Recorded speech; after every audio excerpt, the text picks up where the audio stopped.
Mas maganda po siguro talaga kung kayo po ay nagpapakita ng katulad ng pananaw ni Congressman Pulong Duterte. Mas magandang lumatad na sila para makita natin kung sino ba talaga ang totoong nagmamahal sa bansang Pilipinas. Mas mabuting lumantad na ang mga politiko o mga halal na opisyal na hindi sumusuporta sa posisyon ng pamahalaang Pilipinas sa West Philippine Sea. Ito ang mensahe ng palasyo kasunod ng pagbatikos ni Davao City 1st District Representative Paulo Pulong Duterte sa panawagan ni Defense Secretary Gilberto Teodoro Jr. na dapat magbitiw sa pwesto ang mga opisyal ng gobyerno na umano'y pumapanig sa China sa usapin sa West Philippine Sea. Ayon sa kongresista, ang mga halal na opisyal ay iniluklok sa pwesto ng taong bayan at ang pagiging makabayan ay hindi nasusukat sa pagbansag ng pro-China kundi na ipapakitaan niya ang katapatan sa bayan sa serbisyo publiko. Ngunit ayon kay Palace Press Officer Undersecretary Claire Castro, ang pinag-uusapan dito ay paninindigan at pakikipaglaban para sa Pilipinas.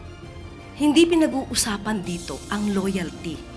Lahat tayo mga Pilipino, dapat ang puso, ang paninindigan, ang ipaglalaban ay ang bansang Pilipinas lamang.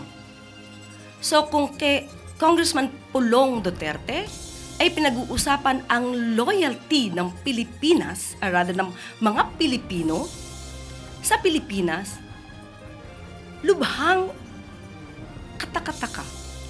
Very alarming para si isang katulad niya na mambabatas na lubhang para nagpapakita na ang kanyang loyalty ay hindi solido sa Pilipinas.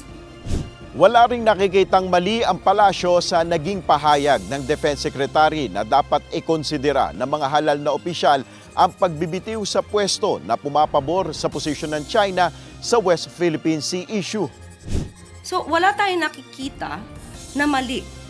No? Ang Pangulo, ang administrasyon ay wala nakikita na mali sa tinuran ni Secretary Gibo Teodoro.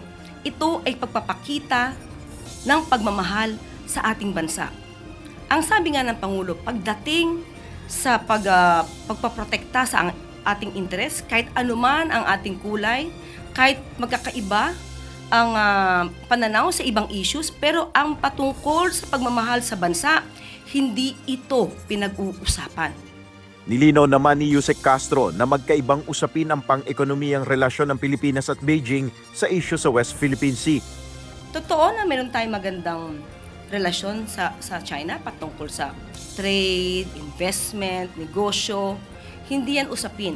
So hindi pwedeng pagsamahin ang pagninegosyo, magandang relasyon sa China, sa pagpoprotekta sa interes ng Pilipinas.